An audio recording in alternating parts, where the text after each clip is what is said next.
내일장 복습하고 오늘장 예습하는 모닝브리핑 시간입니다. 또 한 번 양시장 엇갈렸던 하루였죠. 20일 목요일 시장을 관통한 한마디, 돌아온 6만전자입니다. 코스피는 반도체 대형주 파워에 힘입어 외국인 순매수세가 4거래일 연속으로 유입이 됐고요. 이에 상승 마감했죠. 다만 코스닥 시장은 제약바이오주가 크게 밀리면서 하락을 면치 못했는데요.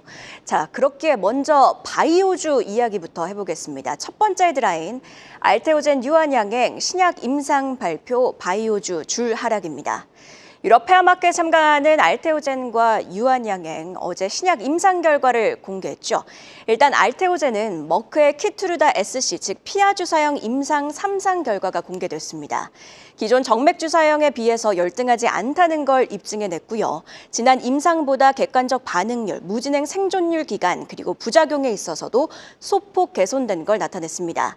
다만 재료 노출로 해석해서일까요? 알테오젠 이날 무려 11% 가까이 하락하며 주가는 다시 37만 원대로 내려왔습니다. 유한양행은요, 임상 결과가 굉장히 긍정적이었습니다. 유한양행의 렉나자와 존슨앤존슨의 리브란트를 병용으로 사용했을 때 비소세포 폐암 환자와 관련해서 사망 위험률이 25%나 줄어들었는데요. 자, 그러나 이날 바이오주 투심이 위축된 상황이다 보니 상승폭은 2%대로 미지근했습니다. 알테오젠뿐만 아니라 이날 코스피에서는 한올 바이오파마가 바토클리맙 임상 3상에서 유효성을 입증했다는 공시를 냈음에도 16%나 하락 마감을 했고요. 코스닥에선 그간 인부사 기대감에 급등했던 코오롱 티슈진도 14% 하락, HLB 그룹주들도 가담 신약인 리보세나립의 FDA 결정을 앞두고 하락 마감을 했습니다. 자, 이렇게 코스닥에 속한 바이오주들이 영 힘을 쓰지 못하니 코스닥 지수도 쭉 밀려 낙폭을 키우고 마감할 수밖에 없었는데요. 자, 투심이 꺾인 상황, 추가적으로 오늘도 조정이 나오진 않을까 우려스러운 상황입니다. 이날 새벽 HLB의 가남 신약 리보세나립 FDA 승인 재도전 여부가 결정났습니다. 결국 승인은 또 한 번 불발, HLB는 보완 요구서를 받았다고 밝혔는데요. 임상 현장 실사는 통과했으나 화학 제조, 품질 관리, 즉 CMC에 있어서 지적사항이 있었다고 합니다. 개장 이후에 바이오주 흐름 지켜봐야겠습니다. 자, 이어서 수급 이야기도 한번 해보겠습니다. 두 번째 헤드라인, 수급 블랙홀 반도체주, 공매도 재개 대비하는 시장입니다. 사실 앞서 이야기한 바이오주와도 연결되어 있는데요. 어제 수급은 반도체주로 쏠렸죠. 코스피 시장 내 거래대금 상위 종목을 보면 무려 2조 원의 거래대금이 삼성전자로 몰렸습니다. SK하이닉스로는 5,800억 원에 가까운 자금이 몰렸고요. 이렇게 반도체주들이 자금을 빨아들이니 다른 업종으로 붙었던 수급이 분산되기 시작했던 건데요. 여기에 외국인들의 수급 패턴도 명확한 특징이 있었습니다. 삼성전자와 SK하이닉스, 특히 삼성전자를 강하게 매수했지만 알테오젠, 유한양행, 코오롱 티슈진 등 큰 규모는 아니겠으나 바이오주는 덜어냈는데요. 자, 정리를 해보자면 그간 많이 올랐던 바이오주는 덜어내고 업황 반전이 기대되는 비교적 낙폭 과대주, 반도체주는 담아냈던 겁니다. 자, 이런 흐름은 업종별 특징에도 그대로 나타났습니다. 어제 크게 밀렸던 업종들을 보면요. 방산 섹터가 3%, 조선과 조선기자재가 4% 넘게 하락 마감했습니다. 한편 2차 전지주는요. 개별 종목 호재들도 겹치면서 비교적 강하게 마감을 했는데요. 역시나 많이 오른 업종은 내리고 많이 빠졌던 업종은 오르고 시장은 3월 31일 공매도 재개를 대비하고 있는 겁니다. 관련해서 KB증권은요. 공매도 재개 이후 지수는 단기간 하락, 업종별 변동성은 확대될 가능성이 있다고 진단했습니다. 특히 최근 상승폭이 컸던 방산, 우주, 조선, 기계업종의 변동성이 커질 가능성을 보기도 했는데요. 다만 이후에는 실적이 받쳐주는 기업이라면 충분히 재상승을 기대해 볼 수 있다고 강조합니다. 자, 어쨌든 공매도 재개 이후 시장이 이를 반영하는 과정에서 단기 변동성이 예상되는 상황, 시장은 이를 준비하는 과정에서 어제처럼 실적 대비 덜 오른 저평가 종목, 공매도 타깃 가능성이 적은 시가총액 상위 종목, 그리고 실적 개선이 기대되어 쇼커버링이 가능성이 높은 종목들의 당분간 집중할 가능성이 있다는 점을 기억하고 전략을 세울 필요가 있어 보입니다. 자, 그럼 어제 장 마감 이후에 나온 공시 심수영 캐스터와 함께 체크해 보시죠. 장 마감 이후에 나온 공시 살펴보겠습니다. 우선 한화 에어로스페이스는 오후 4시 49분경 3조 6천억 원 규모의 유상증자를 결정했다고 공시했습니다. 이는 국내 기업이 실시한 유상증자 중 역대 최대 규모인데요. 주주 배정 후 실권주 일반 공모 방식으로 진행되는데 기존 주주는 보유 주식 10주당 1주 정도를 청약할 수 있습니다. 예상 신주 발행가는 60만 5천 원인데 발행가는 5월 29일 확정된다는 점 참고하셔야겠습니다. 한편 이번에 조달하는 자금을 어디에 쓰는지도 잠시 살펴보면요. 우선 1조 6천억 원은 해외 현지 공장 설립과 방산 협력을 위한 지분 확보에 사용될 계획이고요. 최근 한화그룹이 미국과 호주의 조선소를 보유한 오스탈에 대해 지분 투자를 진행한다는 소식도 전해드렸었는데 이러한 추가 해외 조선시설 투자 및 지분 투자에도 8천억 원을 투입한다는 점 특징적입니다. 대규모 유상증자 소식에 한화 에어로스페이스 시간외에서 하한가로 직행했는데요. 한화그룹주들도 함께 시간외에서 하락했습니다. 다음으로 오후 5시경 ST큐브는 임상 관련 공시를 냈는데요. 면역 항암제 넬마스토바트의 대장암 국내 1비 및 2상 임상 계획이 승인됐다고 밝힌 겁니다. 현재 ST큐브가 보유하고 있는 신약 파이프라인이 이렇게 몇 가지 있긴 하지만 넬마스토바트를 제외하고는 전부 전 임상 단계인 만큼 이번 임상에서 가치를 증명하는 게 굉장히 중요한 상황인데요. ST큐브는 올해 넬마스토바트의 글로벌 기술 이전을 통해 기업 가치를 한 단계 업그레이드한다는 계획입니다. 이번 공시에 ST큐브 시간외에서 2%대 상승했는데요. 관련 전망은 이어지는 분석에서 더 자세히 살펴보시죠. 네, 이렇게 어제 장 마감 이후에 나온 공시 심수영 캐스터와 함께 체크해봤는데요. 계속해서 이야기 24인베스트먼트 손창현 팀장과 이어가도록 하겠습니다. 자, 저희 첫 번째로 한화 에어로스페이스 공시를 살펴봐야겠는데요. 유상증자를 단행하는데 무려 규모가 3조 6천억 원으로 증시 역사상 최대 규모입니다. 아무래도 시장에 큰 영향을 줄 수밖에 없는 이슈일 텐데 어떻게 보셨나요? 일단 미래를 위한 투자 단행이다라고 생각을 해야 될 것 같고요. 하지만 뭐 방산도 그렇고 조선도 그렇고 뭐 투자할 만한 값어치는 있다라고 볼 수가 있을 것 같습니다. 유상증자에 대한 간단하게 의미를 좀 보면 일단 조선 관련돼서 일단 해외 쪽에 대한 투자가 최근 들어 더 많아졌잖아요. 그래서 미국과 그리고 호주 최근에는 인수를 하려고 준비를 하고 있고 최대주에 등극을 했고요, 오스타리를. 그리고 싱가포르 쪽에 그렇게 연계를 해서 이 해양 프렌트 쪽 관련된 거와 조선 쪽 관련된 거를 일단 만든다라고 생각을 하고 있고, 그리고 방산도 기존에 K9 자주포, 천무 연장 로켓 같은, 그리고 레드백 장갑차 등도 상당히 좀 투자를 많이 할 가능성이 높겠구나라고 보고 있습니다. 그래서 구체적인 투자 용도를 좀 보시면 일단 해외 지상 관련된 공장을 한 1조 6천억 정도 투자를 하겠다라고 보고 있고, 그리고 국내 방산 쪽에 한 9천억 정도, 그리고 해외 조선해양 쪽에 한 8천억 정도, 그리고 무인기용 엔진 개발에 한 3천억 정도 투자를 한다라고 합니다. 그런 점에서 일단 방산 쪽의 투자가 거의 한 2조 5천억 정도 된다라는 거를 감안을 해보면 계속 이쪽에 투자를 할 가능성이 높겠구나라고 보고 있고요.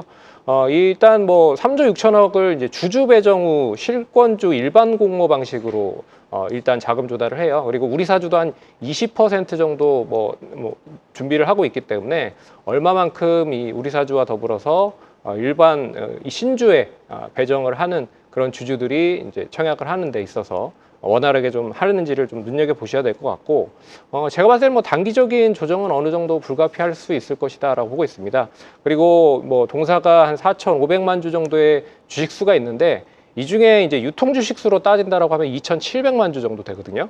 근데 이번에 이제 유상증자를 한다라고 하는 주식 자체가 590만 주 정도 됩니다. 그러면 약 한 19%, 20% 정도 되기 때문에 상당히 일단 낮지는 않은 수준이다라고 볼 수가 있을 것 같아요. 그런 점에서 일단 차익 매물도 좀 나올 수 있을 것 같고, 그동안에 어느 정도 수익을 좀 가지고 있었던 투자자들은 좀 수익을 챙기려고도 많이 할 거라고 좀 보고 있습니다. 그런 점에서 일단 조정은 불가피하다라고 보고 있지만, 길게 봤을 때는 일단 동사 수주 잔고도 한 30조 이상이거든요. 그러면 시가총액만큼의 수주를 지금 가지고 있다라고 하는 거를 눈여겨보시면 좋을 거라고 보고 있고요. 그런 점에서 제가 봤을 때는 방산주 전반적으로 이게 좀 추가적인 하락이 이어질지도 확인을 해봐야 될 것 같고, 일단 하나그룹주 자체에서는 단기적인 조정은 불가피하다라고 봐야 될 것 같습니다. 사실 그 부분이 좀 궁금했습니다. 왜냐하면 지금의 유상증자라는 게 저희 뭐 실시간 방송 댓글들도 보면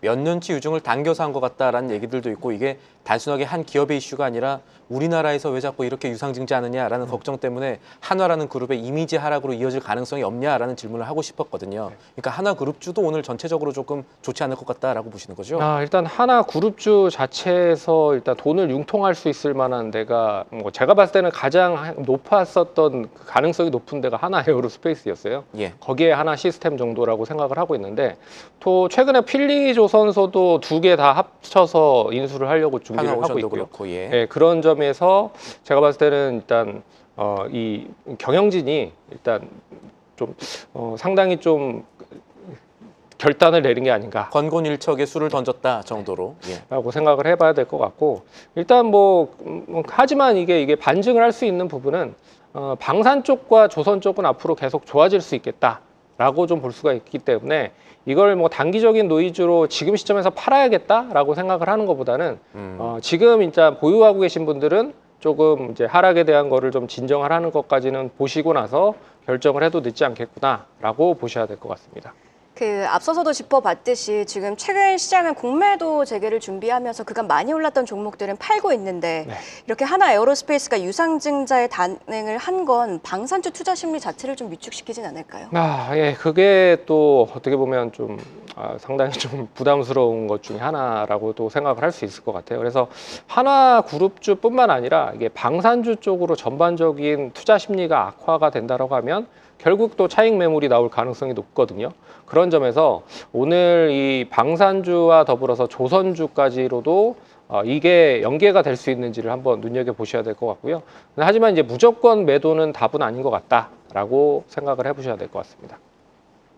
네, 알겠습니다. 지금 다음 이슈로 넘어가 보죠. 지금 중국 이슈가 좀 있습니다. 중국의 단체 관광객에 대한 한시적 비자 면제, 이 우리 정부가 공식화를 했습니다.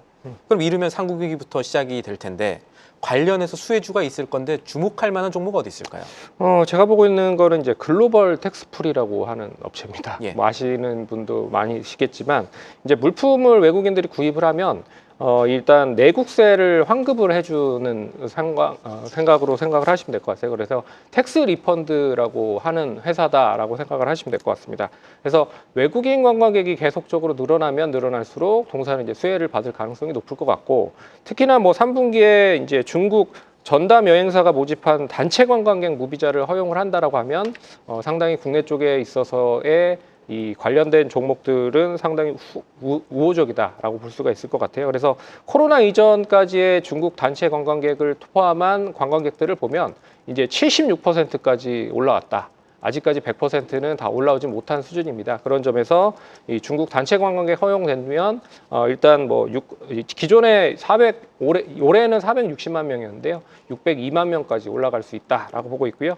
그리고 이제 미용 의료 쪽 관련된 그런 관광객들이 상당히 많아지고 있다는 거예요. 그래서 화장품에서 국내 쪽에 매출이 이제 일단 많았는데, 이게 이제 화장품 구매를 하고 있는 관광객이 미용 의료 쪽 관련돼서 상당히 많이 판매를 하고 있다라고 하는 거는 좀 눈여겨 보셔야 될 것 같고, 이게 이 매출 구성으로만 보더라도 23년에 10% 정도밖에 되지 않았었던 미용 의료 쪽 관련된 매출이 25년 지금 초인데도 불구하고 20%까지 매출 비중이 높아졌어요. 예. 그래서 P는 당연히 이제 높아졌다라고 보고 있고요. 이게 건수로도 높아졌다라고 볼 수가 있습니다. 그래서 23년에는 38만 건에 대한 환매가, 그러니까 펀드 리펀드가 나왔지만, 이게 24년에는 80만 건, 그리고 올해는 한 130만 건까지 늘어날 수 있다라고 좀 보고 있어서, 결국엔 P와 Q가 동반적으로 늘어나기 때문에 동사에 대한 수익성은 좀 높아질 가능성이 높다라고 보고 있어서, 이 글로벌 텍스프리 관심 있게 좀 보시면 좋지 않을까, 그렇게 봐야 될 것 같습니다. 네, 글로벌 텍스프리 투자 의견 들어봤고요. 바로 이어서 시간의 거래에서 좀 특징적인 움직임을 보였던 종목 한번 짚어보도록 하겠습니다. 어부부 반도체 가지고 오셨는데 무려 시간에서 8.76%나 올랐더라고요. 이게 이제 SK 하이닉스가 결국에 사업 보고서를 통해서 AI 쪽의 반도체에 조금 더 투자를 하겠다라고 하는데 의미가 좀 들 수 있을 것 같아요. 그래서 AI 모바일용 쪽 관련된 부분, 그리고 온라인 온 디바이스 쪽 AI 쪽, 그리고 서버 PC 등 관련돼서 일단 투자를 당연을 하겠다라고 얘기를 하고 있어요. 그래서 당연히 제가 봤을 때는 이 중에서 가장 핵심은 온 디바이스랑 관련된 그런 제품의 확대가 진행이 될 수 있다라고 보고 있어서 이 온 디바이스형 제품이 결국에는 탑재가 되면 동사가 이제 가전 제품에 많이 들어가는 MCU를 공급을 하고 있는 업체거든요. 물론 품목이 뭐 한 400여 개 이상이 되고 있기 때문에 다양한 가전 제품, 특히나 뭐 백색 가전이라든지 TV나 모바일 쪽, 소형 가전 쪽에도 다양한 디바이스 쪽에 온 디바이스형 반도체 칩이 들어간다라고 보면 결국에는 동사에 대한 수혜가 가장 높지 않을까라고 보고 있어서 동사도 상승을 했고 제주 반도체도 상승을 했고요. 그래서 이런 쪽 이 관련된 종목들이 좋았다라고 보고 있고요. 거기에 이제 모건 스탠리가 반도체 기업 상향 조정 리포트까지 냈죠. 그런 점에서 레거시 반도체에 대한 회복이 결국 이관신에 대한 효과가 있는지에 대한 의문을 최근 들어서 이제 어느 정도 해결을 해줬다라고 볼 수가 있을 것 같고, 거기에 제가 봤을 때는 뭐 비메모리 쪽 반도체 쪽까지로도 일단 확산이 된다라고 하면 동사 올해는 좀 실적에 대한 것도 턴어라운드를 할 수 있는 모멘텀을 만들 수 있지 않을까라고 보셔야 될 것 같습니다. 그 간밤에 마이크론이 실적을 발표했는데 호실적을 발표했더라고요. 우리 시장에 좀 추가적인 상승 동력으로, 반도체주의 추가적인 상승 동력으로 작용할 수 있을까요? 제가 봤을 때는 뭐 충분히 가능하다라고 볼 수 있을 것 같아요. 왜 그러냐면 마이크론 테크놀로지도 결국에는 이제 D램과 낸드 쪽에 대한 그런 푸시가 얼마만큼 유지가 되는지에 따라서 조금 더 퍼포먼스를 크게 나타낼 수 있다라고 좀 보고 있지만 보고 있습니다. 그런 점에서 이 뭐 실적이 제가 봤을 때는 삼성전자와 SK 하이닉스로도 뭐 좀 전가가 될 가능성이 높지 않겠느냐라고 보고 있는 입장에서 좀 관심 있게 보시면 좋지 않을까라고 보고 있고요. 그런 점에서 최근에 삼성전자가 뭐 외국인 기관 쌍끌이 매수가 들어오고 있는 상황이고 반도체 소부장으로도 매수가 순환이 되고 있다라는 걸로 눈여겨보시면 좋을 것 같습니다. 네, 지금까지 증시 모닝 브리핑 24인베스트먼트 손창현 팀장과 함께 자세히 이야기 나눠봤습니다. 고맙습니다.